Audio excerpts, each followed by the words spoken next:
వి gold trusted gold buyers. మీరు తాకట్టు పెట్టిన బంగారాన్ని విడిపించి ఈ రోజు ఉన్న మార్కెట్ ధరకు కొనబడును.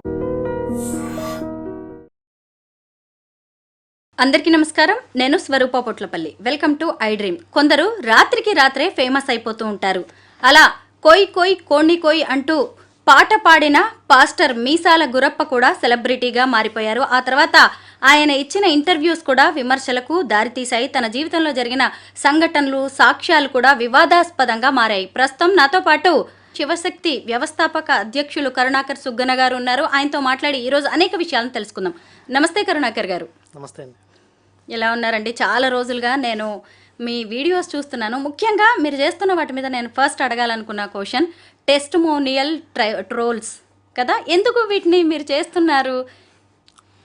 ముందుగా ఐ డ్రీమ్స్ ప్రేక్షకులందరికీ నా నమస్కారం. మేము చేస్తున్న వర్క్లో టెస్టిమోనీ ట్రోల్స్ అనేది ఒక భాగం అండి. దానితో పాటు ఇంకా చాలా వర్క్ జరుగుతూ ఉంది. ఈ మధ్యకాలంలో ఒక 1 year 1.5 year క్రితం ఈ టెస్టిమోనీ ట్రోల్స్ అనేది మొదలుపెట్టాం. మీరు చూసారా లేదో, ఈ టెస్టిమోనీస్ పేరుతో విశృంఖలంగా, ఇప్పుడు మీరు పాస్టర్ అన్నారు, మీసాల గురప్ప పాస్టర్ కాదు, అతను ఏంటంటే ఒక ఆర్టిస్ట్. మీరు పేమెంట్ ఇస్తే వచ్చి సాక్ష్యం చెప్తాడు. ఒక పాస్టర్ పేమెంట్ ఇస్తే సాక్ష్యం చెప్తాడు వచ్చి. అతను పాస్టర్ కాదు, పేమెంట్ స్టార్ అంటారా? అంతే. ఇలా చాలామంది ఉన్నారు ఇలా టెస్టిమోనీస్ చెప్తూ ఇదే పనిగా, ఇదే డ్యూటీగా.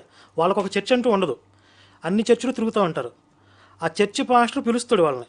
1 రోజు 2 రోజులు వీళ్ళు కూటములు పెడతారు కదా, ఆ కూటముల్లో వీళ్ళతో సాక్ష్యం చెప్పిస్తారు.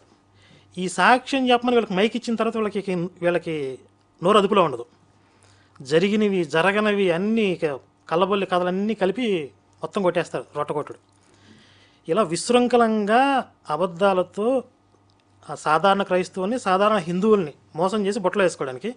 సరే, అంతవరకు అయితే పర్వాలేదు. మళ్ళీ అందులోనే దైవ దూషణ. నేను పెద్ద విగ్రహారాధకుని, గతంలో పెద్ద హిందువుని, చాలా భక్తి చేశాను, మా దేవుళ్ళు ఎవరు మాకు పలకలేదు, ఆ విగ్రహాలు ఒట్టివి. ఇదొక ప్యాటర్న్. ఇంకొక ప్యాటర్న్లో ఆ విగ్రహాలనే దుష్టశక్తులు, నేను పెద్ద మాంత్రికుడిని గతంలో, ఈ దేవతలందరూ దుష్టశక్తులు, నేను పిలిస్తే వచ్చేవాళ్ళు. చాలా దుర్మార్గంగా ఉంటుందండి.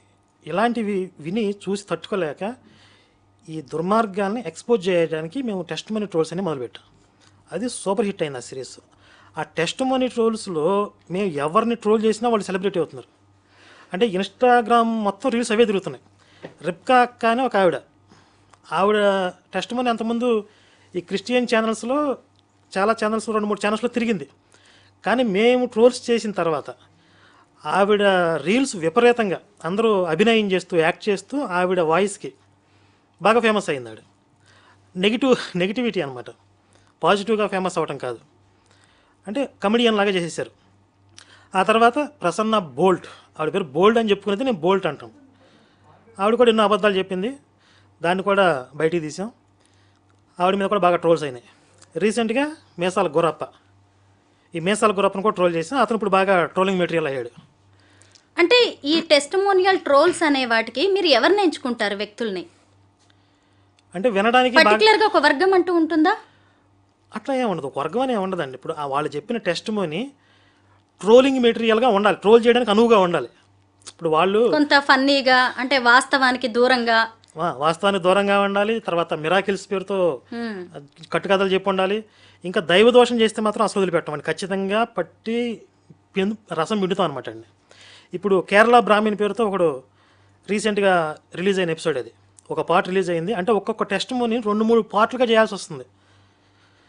వాళ్ళు మాట్లాడింది ప్లే చేసి మనం కౌంటర్ ఇచ్చి, ఇదంతా ఒక గంట ఎపిసోడ్ వచ్చేస్తుంది. జస్ట్ వాడు మాట్లాడిన 20 minutes తీసుకుంటే మన కామెంట్తో కలిపి 1 hour కంటెంట్ వచ్చేస్తుంది. వాళ్ళే గంటన్నర సొల్లేస్తారు. దాన్ని 2-3 పార్ట్లుగా మేము ట్రోల్ చేస్తున్నాం. వాళ్ళెవరు మిమ్మల్ని కాంటాక్ట్ చేసి ఏంటిది అని చెప్పి అడగట్లేదా? ఏమడుగుతారు? దొంగలు దొరికిపోయిన తర్వాత ఇప్పుడు అంటే మీరు ఏదైనా విట్నెస్ లాగా చూపిస్తారా? మరి అక్కడ ప్రూఫ్స్ ఉంటాయా? చాలా ట్రోల్స్లో మేము విత్ ప్రూఫ్స్తో సహా వాళ్ళని బయట పెట్టాం. సరే, ఇప్పుడు మీసాల గురప్ప సంగతి తీసుకోండి. అతను ఏం చెప్పాడు? పున్నమి నాగు సినిమా కథ, నా కథ ఇన్స్పిరేషన్, నన్ను చూసి రాసుకున్నారు. ఏవిఎం ప్రొడక్షన్ వాళ్ళు ఒక సినిమా షూటింగ్ కోసం అడవుల్లోకి వస్తే, ఈడంట చెట్ల మీద తిరుగుతున్నాడంట, కింద తిరగట్లేదంట, చెట్ల మీద తిరుగుతుంటే 13 సంవత్సరాల వయసు అప్పుడు. వీడేంటి ఇలా ఉన్నాడు ఈ పిల్లడు అని చెప్పి వాడి చరిత్ర తెలుసుకుని, వాడు చిన్నప్పటి నుంచి విషం దాగి పెరిగాడని తెలుసుకుని ఆ కథతో పున్నమి నాగు సినిమా తీశారని చెప్పాడు. అవునా? మీరు విన్నారా సాక్ష్యం? నేను విన్నాను. కానీ అసలు వాస్తవం ఏంటంటే, అసలు ఆ పున్నమనాగు సినిమా గురించి మేము చూసినప్పుడు,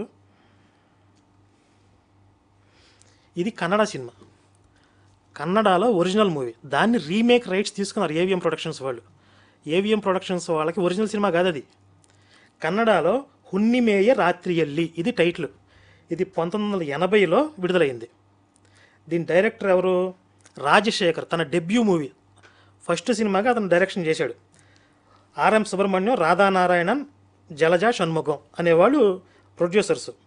శ్రీదేవి ప్రియా క్రియేషన్స్ అనేది బ్యానర్. కన్నడలో వచ్చిన మూవీకి తెలుగులో రైట్స్ కొనుక్కొని ఏవిఎం ప్రొడక్షన్స్ వాళ్ళు పున్నమనాగుతో తీశారు. దీన్ని తమిళంలోకి రీమేక్ చేశారు, హిందీలో కూడా రీమేక్ చేశారు. కానీ వీడేం చెప్తున్నాడు?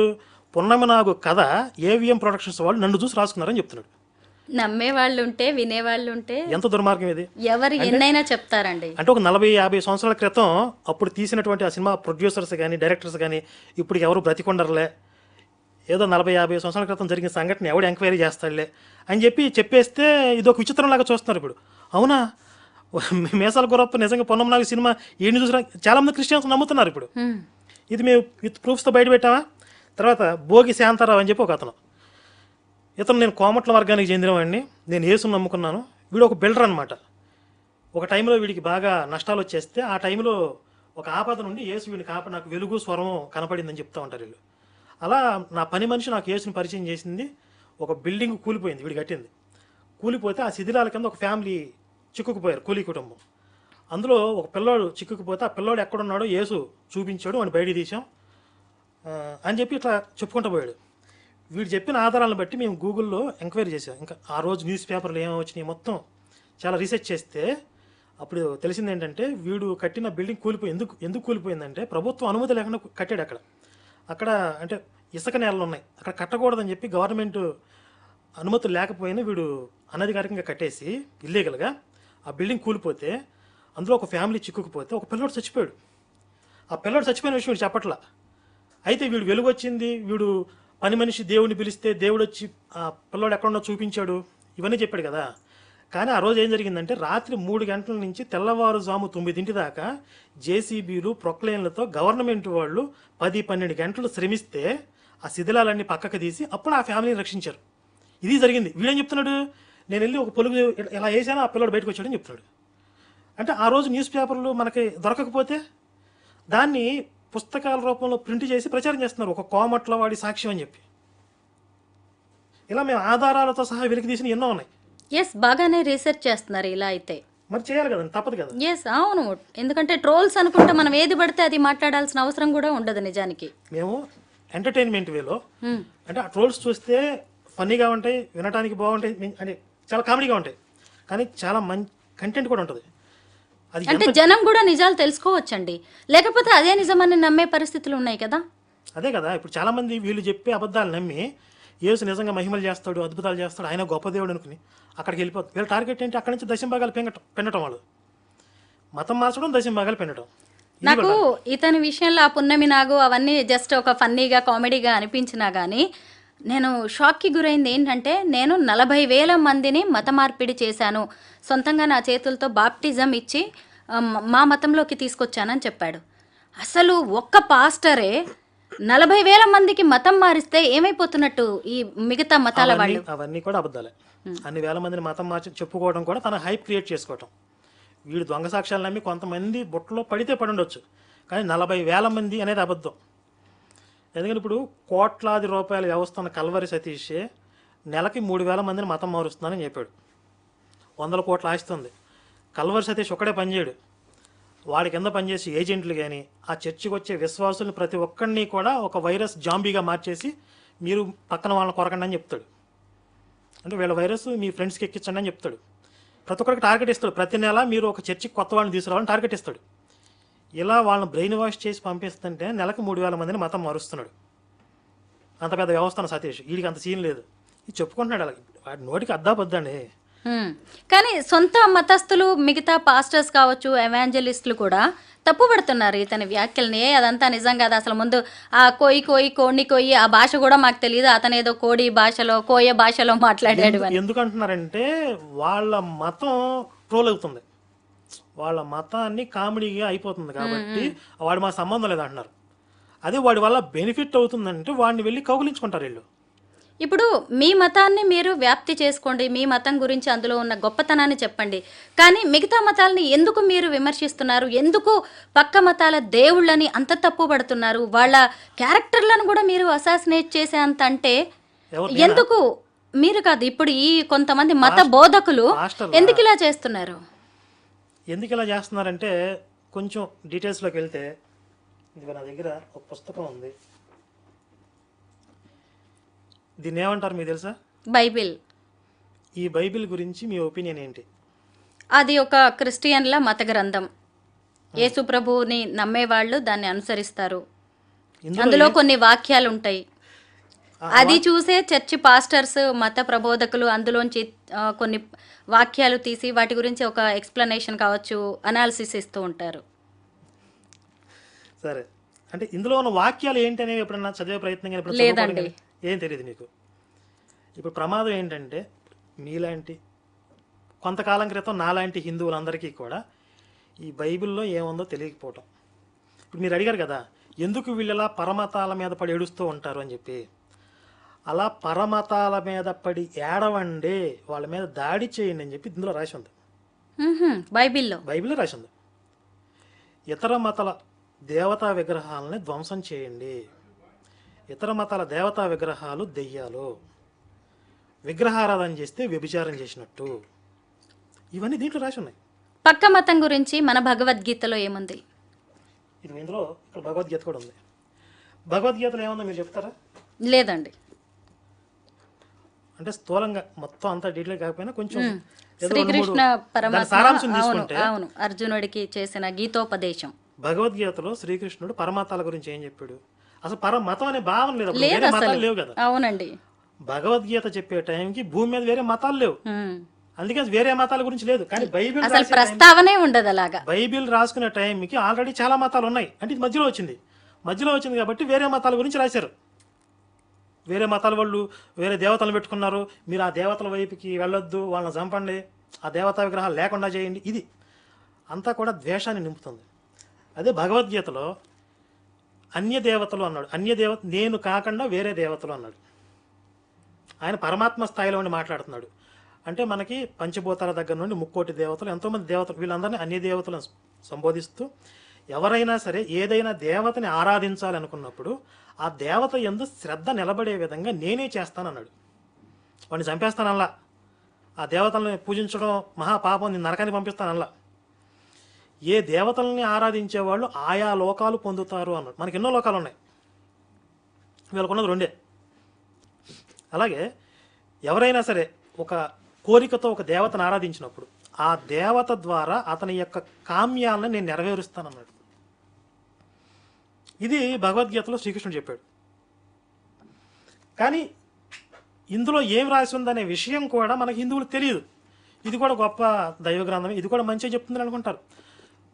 నా స్టేట్మెంట్ ఏంటంటే ప్రపంచానికి, మానవ జాతికి ఈ బైబిల్ చేసిన ద్రోహం, ఈ మత గ్రంథం చేసినంత రక్తపాతం ఇంకేదీ చేయలేదు.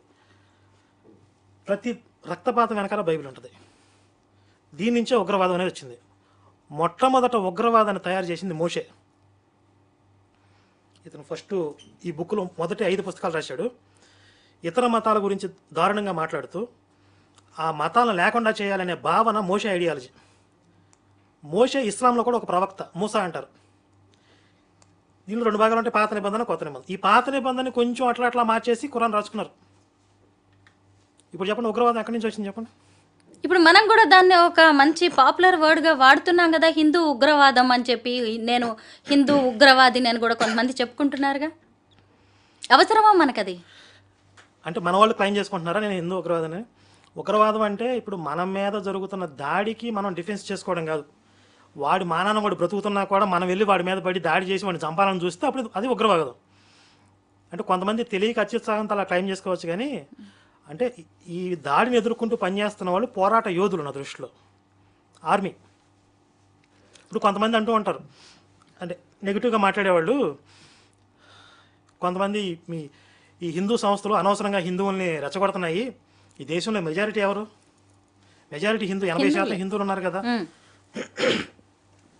మరి తక్కువ సంఖ్యలో ఉన్న ఇతర మతాల వల్ల మీ మతానికి వచ్చిన ప్రమాదం ఏంటి? 80% ఉన్న హిందువుల్ని అఫీషియల్గా 80%, అనధికారికంగా 80% లేదా 65%, 70% ఉన్నారు. పోనీ 70% ఉన్న హిందువులకి 20-30% ఉన్న వేరే మతాల వల్ల ఎలా ప్రమాదం జరుగుతుంది? కరుణాకర్ గారు, పరమతంలో జరుగుతున్న వాటి గురించి మీరు టెస్టిమోనియల్ ట్రోల్స్ చేస్తున్నారు. మరి మన మతంలో కూడా కొన్ని జరుగుతున్నాయి కదా. ఈ మధ్య కాలంలో నాగరాణి, నాగకన్య, నేను గత జన్మ గుర్తొస్తుందని ఒక ఆమె, సౌందర్య పూనకాలు అమ్మవారు గుర్తొస్తున్నారు అనుకుంటూ ఇంకొక అతనైతే శివభక్తుడు ఒక ఆమె, నేనేం చేసినా కానీ అది నిజమవుతుంది, ఎవరికి ఎలాంటి హెల్త్ ప్రాబ్లం వచ్చినా నేను దాన్ని నయం చేస్తానని, ఇంకొంతమంది అయితే సంతానం కావాలా నా దగ్గరికి రండి, ఇది తీసుకోండి అది తీసుకోండి అంటూ కూడా కొంతమంది ఇలాంటివి లేనిపోని, అవి నిజాలు కాదని మీకు తెలుసు, నాకు తెలుసు. దీని మీద మరి ఎలాంటి ట్రోల్స్ చేయాలి? వస్తున్నాను. నేను అక్కడికి వచ్చే ముందు ఇంతకుముందు ఒక పాయింట్ చెప్పే కదా, ఈ ప్రశ్న ఇస్తున్నారు. అంటే కొంతమంది విమర్శనాకారులు, మేధావులు, ఇంత మెజారిటీ మతం కదా, మీకు వాళ్ళతో వచ్చిన ప్రమాదం ఏంటి అని చెప్పి. వీళ్ళకి నా ప్రశ్న ఏంటంటే, సమాజంలో క్రిమినల్స్ ఎంత పర్సెంటేజ్ ఉంటారు చెప్పండి? తక్కువే ఉంటారు. సాధారణ ప్రజలతో పోలిస్తే క్రిమినల్స్ పర్సెంటేజ్ ఎంత ఉంటుంది? నేరస్తుల యొక్క మోతాదు 10% కూడా ఉండకపోవచ్చు, 1-2% ఉంటుంది. కేవలం 1-2% క్రిమినల్స్ ఉంటే వాళ్ళని చూసి సాధారణంగా ఉన్న ఇంత మెజారిటీ సమాజం ఎందుకు భయపడుతుంది? 1-2% ఏం చేస్తారు చెప్పండి? ఒక ఊర్లో దొంగోడు ఉన్నాడండి, ఒక ఊర్లో ఒక దొంగోడు పడ్డాడు అంటే ఊరంతా నిద్రపోదు, ఎవడింట్లో పడతాడు అని చెప్పి. ఊరంతా ఉంది కదా, ఒకరిని చూసి ఎందుకు భయపడుతున్నారు? అంటే ఇక తక్కువ ఎక్కువ అని కాదు, వాడి స్వభావం ఏంటి. ఇప్పుడు తక్కువ సంఖ్యలో ఉండవచ్చు, కానీ వాళ్ళ స్వభావం ఏంటి, వాళ్ళ మత గ్రంథాలు ఏం చెప్తుంది? ఆ మతాల మీద పడి దాడి చేయండి, ఆ మతాలను ధ్వంసం చేయండి అని చెప్తుంది. మన హిందువులకు ఆ భావజాలం లేదు, ఎప్పుడూ లేదు. నీ మతాన్ని నువ్వు ఆచరించుకుంటూ పరమతాలని కూడా గౌరవించకపోయినా వాటితో కలిసి సహజీవనం చేస్తూ కలిసిమెలిసి బ్రతకండి అని చెప్తుంది. కాబట్టి వీడికి ఆ మతాలను దాడి చేసే ఉద్దేశం లేదు. అందుకే మీరు ఏ చర్చి కనపడినా ఒక కామన్ సెక్యులర్ హిందూ ఎలా అనుకుంటాడు, అది ఎందుకు అనుకుంటున్నాడో కూడా వాడికి తెలియదు. వెళ్తాం కూడా కదా, చర్చిలకి వెళ్తాము, మసీదులకి వెళ్తారు హిందువులు, దర్గాలకి వెళ్తారు. ఎందుకంటే అక్కడ కూడా ఒక దేవుడు ఉన్నాడు అనే భావంతో, ద్వేషం ఉండదు వాళ్ళకి, ఉండదు. మీరు ఆ మతంలో వాళ్ళని ఒకసారి దేవాలయాన్ని తీసుకురండి, ఎందుకని రారు, అస్సలు రారు. ఎందుకంటే వాళ్ళకి ప్రతి వారం కూడా బ్రెయిన్ వాష్ జరిగిద్ది. పరమతాలన్నీ కూడా అవన్నీ దయ్యాలు, సాతాను, దుష్టశక్తులు, మనం వాటిని నిర్మూలనం చేయాలి అనే ఒక ఐడియాలజీని ప్రతి వారం వీళ్ళ బ్రెయిన్లో ఎక్కిస్తూ ఉంటారు. ఆ ఐడియాలజీతో తయారవుతున్న వీళ్ళందరూ ఒక సమాజానికి ప్రమాదకర శక్తులుగా మారుతున్నారు. కాబట్టి మనం భయపడాలి, దాన్ని ఎదుర్కోవడానికి ప్రిపేర్ అవ్వాలి. ఈ కామన్ సెన్స్ లేకుండా మీరు ఎక్కువ మంది ఉన్నారు కదా, వాళ్ళు తక్కువ మంది ఉన్నారు కదా, ఇదేంటి? మరి ఎక్కువ మంది ఉన్నప్పుడు దేవాలయాల్లో దూరి మత ప్రచారాలు ఎవరు చేస్తున్నారు? ఇప్పుడు మనం మెజారిటీ కదండి. వాళ్ళ చర్చిల్లో దొరబడి మనం ఎప్పుడైనా మత ప్రచారం చేసామా, మా రాముని నమ్ముకోండి అని? వాళ్ళు మన దేవాలయాలకు ఎందుకు వస్తున్నారు? దాడి చేసే స్వభావం ఉంది వాళ్ళ మతాలకి. ఆ పరమతాలకి ఆక్రమిత స్వభావం ఉంది, ఇతర మతాలు లేకుండా చేయాలనే స్వభావం ఉంది. ఆ ఐడియాలజీ, ఆ క్రిమినల్ ఐడియాలజీ ప్రమాదం. ఈ పుస్తకానికి ఉన్న ఐడియాలజీ తెలియకుండా అది మంచిదే అని చెప్పి నమ్మే వాళ్ళతో ఇంకా ప్రమాదం. హిందూ మతంలో హిందూ దేవుళ్ళని అడ్డం పెట్టుకుని కొంతమంది చేస్తున్న ఈ ప్రచారాన్ని ఏమనుకోవాలి? నేను నాగరాణిని గత జన్మలో, నాకు మళ్ళీ గతం గుర్తొస్తోంది, నాగకన్యని నేను, నా ప్రియుడు ఇతను అంటూ 52 ఏళ్ల వ్యక్తిని ఈ మధ్య 22 ఏళ్ల అమ్మాయి కూడా తీసుకొచ్చి చూపించింది. అలాగే ఒక సౌందర్య అనే అమ్మాయి, నా మీదకి దేవుడు వస్తాడు, అమ్మవారు వస్తుంది అని చెప్పి ఆమె చెప్పడం, ఇంకొంతమంది నాకు శివుడు నేనేం చెప్తే అది చేస్తాడు అంటూ ఇంకొక ఆమె చెప్పడం. మరి వీటి మీద ట్రోల్స్ చేసే అవకాశం ఉందా మీరు? ఇప్పుడు మతం పేరుతో, దేవుడి పేరుతో జనాల్ని మోసం చేయడం అనేది అన్ని మతాల్లో ఉంటుంది. కానీ నేను అన్నిటినీ ఒకే కేటగిరీలో కట్టను. ఎందుకంటే ఇక్కడున్న అమాయకులను బుట్టలో వేసుకోవడానికి కూడా వీళ్ళు మహిమలు కొన్ని చేసేవాళ్ళు హిందుత్వంలో ఉన్నారు. కానీ వీళ్ళు పరమతాలని ద్వేషిస్తూ ఆ మతాలను తక్కువ చేస్తూ, అంటే వీళ్ళు కొంచెం మోసపూరితమైన స్వభావం ఉన్నప్పటికీ కూడా ఇతర మతాల జోలికి పోవట్లేదు. చూడండి, కేవలం హిందువులే వీళ్ళ టార్గెట్, వేరే మతాల వాళ్ళు కాదు. ఇప్పుడు మనం అవేర్నెస్ తీసుకురావాల్సింది మన హిందువులకి. అంటే దైవత్వం అంటే ఏంటి, ఆధ్యాత్మికత అంటే ఏంటి, ఇవి తెలియకపోవటం వల్ల ఆధ్యాత్మిక పేదరికం అంటాను నేను. అంటే ఆధ్యాత్మిక తగినంత లేకపోవటం, ఆ పేదరికం వల్ల అసలైన దైవత్వం తెలుసుకోలేకపోతాం. అలాంటి స్థితిలో ఉన్న వాళ్ళని కొంతమంది ట్రాప్ చేస్తారు. మరి దాని మీద వర్క్ చేయాల్సింది తప్పదండి. ఇప్పుడు హిందుత్వాన్ని కూడా మనం సంస్కరించుకోవాలి. ఎందుకంటే మిగతా వాళ్ళు నవ్వకుండా ఉండాలి అంటే, మళ్ళీ మనం కూడా కామెడీ పీసులుగా వాళ్ళకి మారిపోకుండా ఉండాలంటే ఇలాంటి వాళ్ళలో కూడా అవేర్నెస్ తేవాల్సిన అవసరం ఉంది. అఘోరి మనం ఎగ్జాంపుల్గా అఘోరీని కూడా మాట్లాడుకోవాల్సిందే. సనాతన ధర్మం, హిందువుల్ని నేను కాపాడుతా, గుళ్ళని కాపాడుతా అంటూ చేసిన హల్చల్ గురించి కూడా మనం మాట్లాడుకోవాలి. అంటే కొన్ని చూస్తే అవి నాకు పబ్లిసిటీ స్టెంట్స్ అంటారు కదా, అలా అనిపించాయి. ఆచరణ సాధ్యం కానీ కొన్ని స్టేట్మెంట్లు ఇవ్వడం, వాళ్ళందరినీ నరికేస్తానని ఎక్కడ సాధ్యం అవుతుందండి? నరికేస్తాను ఇప్పుడు నరికేయడానికి వెళ్తే వాళ్ళు ముడుచుకు కూర్చున్నారా? కాబట్టి ఏదో పాపులర్ అవ్వాలి, హైప్ తెచ్చుకోవాలి అనే ప్రయత్నంలో భాగంగా కొంతమంది ఇప్పుడు మాలాంటి వాళ్ళను కూడా కొంచెం దానికి బ్లేమ్ అయ్యేలాగా, అంటే హిందువులు అంటే ఎలా ఉంటారు, హిందూ పోరాట యోధులు అంటే ఇది. ఇప్పుడు మేము ఇంటలెక్చువల్ వేలో పనిచేస్తున్నాం, ఇంటలెక్చువల్గా ఐడియాలజీ బేస్ మీద వర్క్ చేస్తున్నాం. దీన్ని హైలైట్ చేసుకోకుండా, దీన్ని హైలైట్ చేయకుండా కొంతమంది ఇప్పుడు మీరు చెప్పినట్టుగా కొన్ని హిందువుల్లో కూడా ఎలాంటి వాళ్ళు ఉన్నారని చెప్పి వాళ్ళని చూపించి మమ్మల్ని కూడా అదే ఘాటిని కట్టేస్తారనమాట. వీళ్ళందరూ ఒకటే అని చెప్పి. తప్పదు మరి, భరించాలి కొన్ని. కాకపోతే కొన్ని వాటి మీద కూడా మనం ఫైట్ చేయాలి. అసలైన దైవత్వం ఏంటి, అసలైన హిందుత్వం ఏంటి అనేది, ధర్మం అంటే ఏంటి అనేది ఈరోజు చాలామంది తెలియని స్థితిలో ఉండటం వల్ల కదా మత మార్పులు చేయగలుగుతున్నారు వీళ్ళు. నిజంగా అసలు హిందుత్వం ధర్మం ఏంటో అర్థమైతే ఎవడో వచ్చి మతం మారిపోయేంత బలహీనంగా వీళ్ళు ఎందుకుంటారు కదా? ఎవరో ఏదో చెప్తే ఆ సాక్ష్యాలు చూపిస్తే, అదే సువార్తలు చూపిస్తే అంతకంటే అద్భుతమైన మన భగవద్గీతలో లేదా మన పురాణాలేంటి, మన ఇతిహాసాలేంటి? ఇప్పుడు భగవంతుడు జస్ట్ పైన కూర్చుని హామ్ ఫట్ అని చెప్పి మిరాకిల్స్ చేస్తా అన్న మాయల పకీరాయన. అలా మాయలు అద్భుతాలు చెయ్యటమే దైవత్వం అయితే ఆయన మానవ రూపంలో ఒక రాముడిగా ఎందుకు అవతరించాడు? మానవ జాతికి ధర్మాలను బోధించడానికి స్వయంగా ఆయన ఒక అవతారం తీసుకుని రాముడిగా భూమి మీదకి వచ్చాడు. ఎన్నో కష్టాలు పడ్డాడు. ఎన్నో కష్టాలు ఎదురైనా, ఎన్నో ప్రమాదకర పరిస్థితులు ఎదురైనా ఎక్కడా కూడా ధర్మాన్ని, సత్యాన్ని విడిచిపెట్టకుండా చివరిదాకా నిలబడ్డాడు. అది ఆదర్శ పురుషుడు అని చెప్తున్నాం మనం. అలా చేసి ఆచరణ చేసి చూపించాడు, ఇలా మానవ జాతి ప్రయాణించాలి, ఇలా జీవించాలని చెప్పి. ఆయన పైన కూర్చొని హామ్ పట్ట మాయలు చేయొచ్చు కదా, మాయలు వగిల్లాగా. అది దైవత్వం కాదు. అది నిజమైన హిందుత్వం అర్థమైతే ఈ మాయలకి ప్రలోభాలకి లొంగరు. ఆ స్థితికి మనం హిందుత్వాన్ని తీసుకెళ్ళాలి, హిందువులు తీసుకెళ్ళాలి. కాకపోతే ఇప్పుడు మన పరిధిలో మనం చేయగలుగుతాం తప్ప, విస్తారంగా ఉంది సమాజం, అందులో మనం ఏదో ఒక మూల పని చేయగలుగుతున్నాం తప్ప మొత్తం సమాజం అంతా భగవంతుడే అందరినీ మార్చలేకపోయాడు. భగవంతుడి అవతారాలు తీసుకున్నా కూడా ఆయన కూడా నమ్మలేదు. మనం ఎంత చెప్పండి. కరుణాకర్ గారు, మీరు శివశక్తి సంస్థని ఎందుకు స్థాపించారు? దీని లక్ష్యాలేంటి, ఉద్దేశాలేంటి? సింగిల్ లైన్లో చెప్పాలంటే క్రైస్తవ మాఫియా అంతం, శివశక్తి పంతం. మీ tag line. Single line sentence. రోజు దీని మీదే వర్క్ చేస్తూ ఉంటారా, లేదంటే వేరే జాబ్ బిజినెస్ చేసుకుంటూ దీనికోసం పనిచేస్తారా మీరు? ఇప్పటి నుంచి కూడా నాకు మిగిలిన వయసు ఒక 30-40 సంవత్సరాలు అనుకుంటే, ఈ 40 సంవత్సరాలు 50 సంవత్సరాలలో రోజువారీ కౌంట్ చేసుకున్నా కూడా నేను చేయాల్సిన పని ఇంకెంతో మిగిలిపోయేలాగా ఉంది. మళ్ళీ ఇదంతా వదిలేసి ఇంకొక వర్క్ చేస్తూ రాత్రిపూట రిక్షా బండి లాగి పొద్దున్నే వచ్చి దీని మీద పని చేసి అంత టైం లేదండి ఇక్కడ. ఇప్పుడు నేను ఒక రోజు వర్క్ చేస్తే ఒక ఫ్యామిలీ సేవ్ అయ్యిద్ది. వాళ్ళ వల్ల పడకుండా, అంటే హిందువులు మతం మారిపోకుండా అవగాహన తెచ్చుకునే వాళ్ళు కూడా రక్షించబడినట్లే. అవి కాకుండా గర్వాప్సీ చేస్తున్నాం, వెళ్ళిన వాళ్ళని వెనక్కి తీసుకొస్తాం. ఒక ఫ్యామిలీ సేవ్ అవుతుంది ఒక రోజు పనికి. అలాంటిది ఇప్పుడు నా పర్సనల్గా ఈరోజు నేను ఏదో ఒక 100-1000 సంపాదించుకుందామని బయటకు వెళ్తే ఒక ఫ్యామిలీ పోతుంది ఇక్కడ. అక్కడ అంత టైం లేదు నాకు. ఇది తప్ప ఇంకో పని చేసేంత టైం లేదు. ఇంకా చెప్పాలంటే నాతో పాటు ఇంకెంతో మంది పని చేయాల్సిన అవసరం ఉంది. ఇంకా వేల మంది పని చేయాల్సినంత అవసరం. అంటే ఎలా అవేర్నెస్ కల్పిస్తూ ఉంటారు మీరు శివశక్తి ద్వారా? షార్ట్ ఫిల్మ్స్ తీసాం, పుస్తకాలు రాసాం. ఈ షార్ట్ ఫిల్మ్స్ ఓన్లీ యూట్యూబ్ ఛానల్స్లో కాకుండా గ్రామాల్లో కూడా, విలేజెస్లో కూడా మన కార్యకర్తలు తెరలు కట్టి అక్కడ ప్రొజెక్టుల ద్వారా ప్లే చేస్తున్నారు. ఒక విలేజ్ మొత్తం కూర్చొని సినిమాలు చూస్తారు, అర్థం చేసుకుంటారు. తర్వాత పుస్తకాలు 1,50,000 మొత్తం డిస్ట్రిబ్యూట్ చేసాం. ఇంకా గోడ పత్రికలు కానివ్వండి, మనం అలాగే టెస్ట్ మనీ టోల్స్, వీడియో సిరీస్లు, కౌంటర్లు. ఎవరైనా పాస్టర్లు హిందుత్వానికి అగ్నెస్ట్గా మాట్లాడితే, ధర్మం గురించి దోషణగా మాట్లాడితే వాళ్ళకి కౌంటర్లు ఇస్తాం. మా పరిధిలో చేస్తున్నామండి సాధ్యమైనంత వరకు. ఇలా మాతో పాటు ఇంకా ఎంతోమంది రావాలని కోరుకుంటున్నాం. ఎందుకంటే ఇంతకుముందు చెప్పిన సమాజం విస్తారంగా ఉంది, అన్ని చోట్లకి మేము రీచ్ అవ్వలేకపోవచ్చు. ప్రతి గ్రామంలో కూడా ఒక ధర్మ ప్రచారకుడు ఉండాలి. ఎందుకంటే ఒక ఊరిలో సరైన గుడి ఉండట్లే, 3 చర్చిలు మాత్రం ఉంటున్నాయి.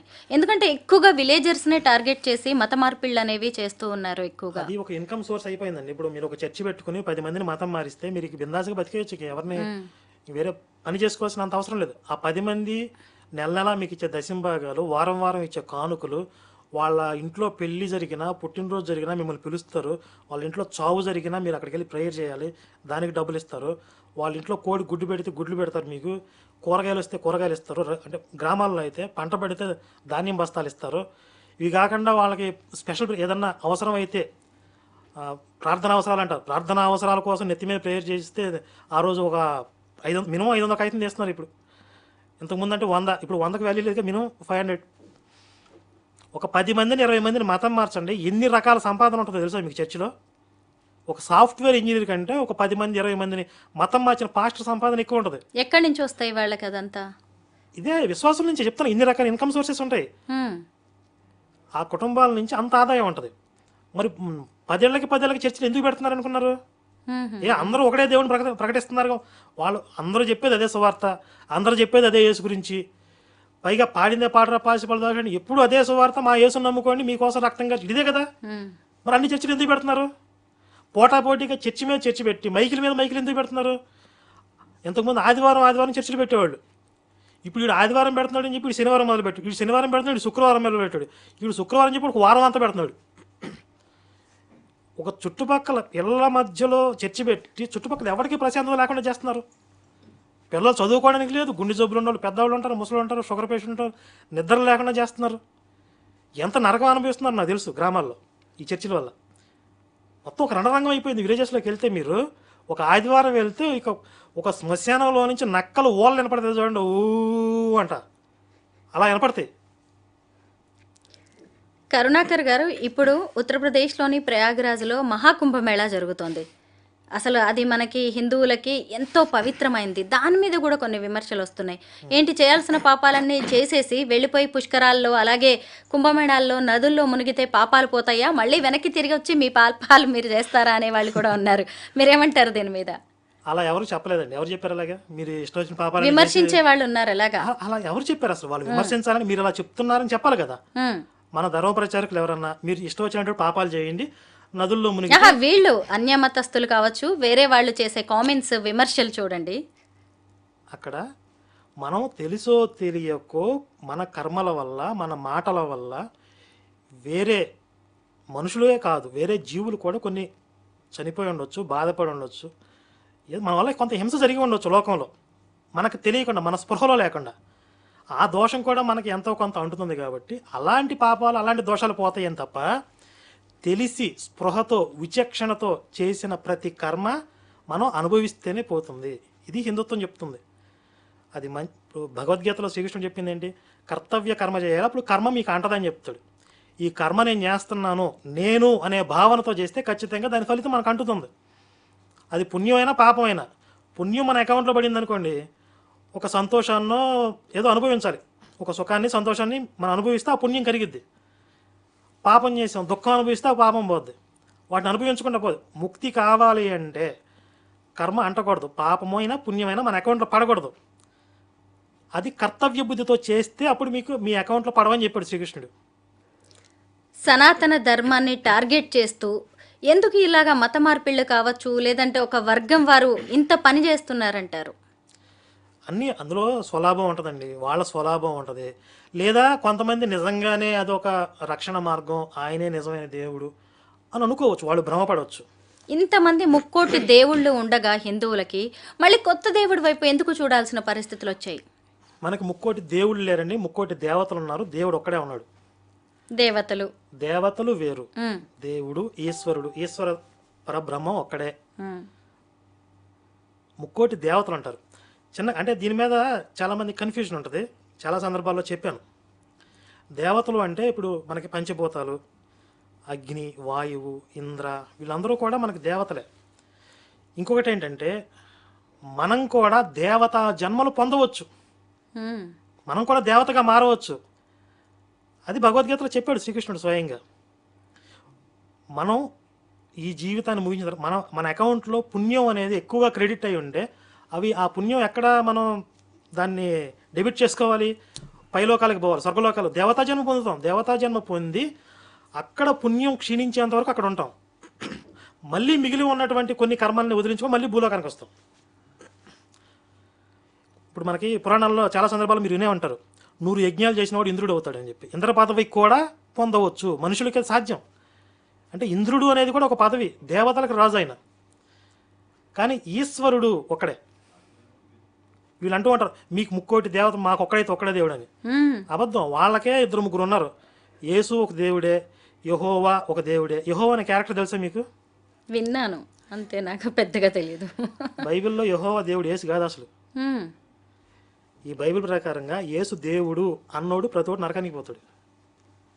నిజంగా యెహోవా అనే ఒక క్యారెక్టర్ ఇందులో ప్రస్తావించబడిన ఒక క్యారెక్టర్ పైన ఉండుంటే యేసుని దేవుడు అని ఎవడంటున్నాడు వాడు అందరిని చొక్కా పట్టుకుని లాక్కెళ్ళి నరకం వేస్తాడు ఆయన. అదే చెప్పాడు, నన్ను తప్ప ఇంకొకరిని దేవుడు అంటే మీ సంగతి తెలుస్తారన్నాడు. తెలియదు ఇది చాలామందికి. యేసు గురించి మీ ఒపీనియన్ చెప్పండి. అంతే, ఒక మతానికి ఆయన దేవుడు, ఇస్లాంకి ఎలా ఉన్నారో అలాగే దేవుడు. ఆయన స్వభావం ఏంటి, ఆయన ఎలాంటి వాడు చెప్పండి ఒకసారి.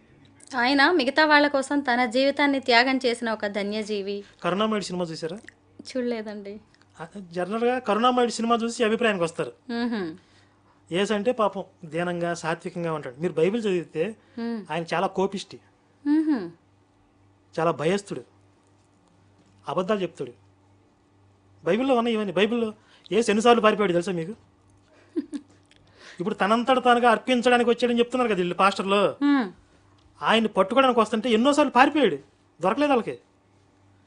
చివరికి తనను నమ్మిన ఒక శిష్యుడు, తన వెంట తిరిగిన ఒక శిష్యుడు పలానా చోట దాక్కున్నాడు అని చెప్పి సైనికుల్ని వెంట పెట్టుకుని వెళ్ళి మళ్ళీ అక్కడికి వెళ్ళిన తర్వాత కూడా ఈయన చుట్టూ ఇంకొంతమంది శిష్యులు ఉంటారు కదా, వాళ్ళు ఈయన కలిసిపోయి ఉంటారు. ఇందులో యేసు ఎవరో సరిగ్గా గుర్తుపట్టకపోతే రాంగ్గా ఇంకొకరిని ఎవరన్నా పట్టుకుంటారని చెప్పి నేను వెళ్ళి ఆయన ముద్దు పెట్టుకుంటాను, ఆయన యేసు, అప్పుడు మీరు గుర్తుపట్టి ఆయన పట్టుకోండి అని వీళ్ళని వెంట పెట్టుకెళ్ళి బోధకుడా అని ముద్దు పెడితే రహస్యంగా దాక్కుంటే అయినా అప్పుడు వెళ్ళి మీద పడి పట్టుకుని లాక్కొచ్చారు. రహస్యంగా ఎందుకు దాక్కున్నాడు?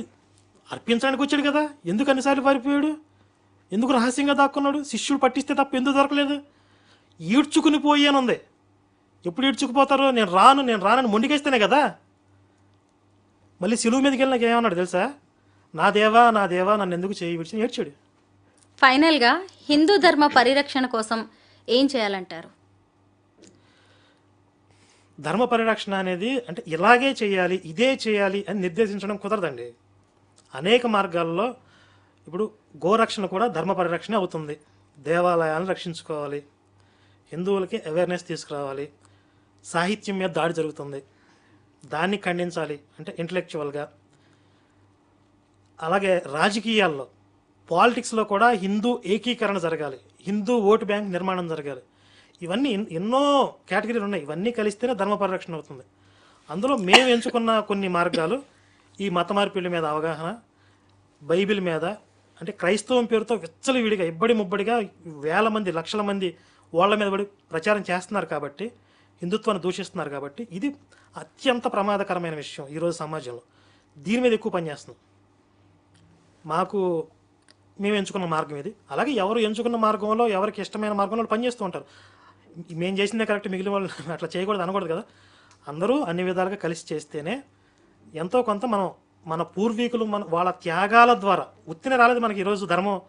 ఈరోజు మనం ఒక దేవాలయాలు మిగిలి ఉన్నాయి, మనం వెళ్ళి దేవతామూర్తులను దర్శనం చేసుకుని బొట్టు పెట్టుకుని నమస్కారం చేసుకోగలుగుతున్నాం. వాళ్ళు ఇచ్చినటువంటి ఆ శాస్త్రాలు మనం అధ్యయనం చేసుకోగలుగుతున్నాం, ఆ పూజ ఆరాధన పద్ధతుల్లో మనం చేసుకోగలుగుతున్నాం అంటే ఉత్తినే రాలేదు. ఎంతోమంది బలిదానాలు చేసి వీళ్ళు మీదబడి దాడులు చేస్తున్నా వాళ్ళకి ఎదురు నిలబడి యుద్ధాలు చేసి వాళ్ళు బలయ్యి దేవాలయాలు నిలబెడితే వాళ్ళ రక్తంతో తడిచిన నేల మీద నుంచి నడుచుకుంటూ వెళ్ళి మనం దేవాలయ దర్శనం చేసుకుంటున్నాం. దాన్ని నిలబెట్టుకోవాల్సిన బాధ్యత మన అందరి మీద ఉంది ఖచ్చితంగా.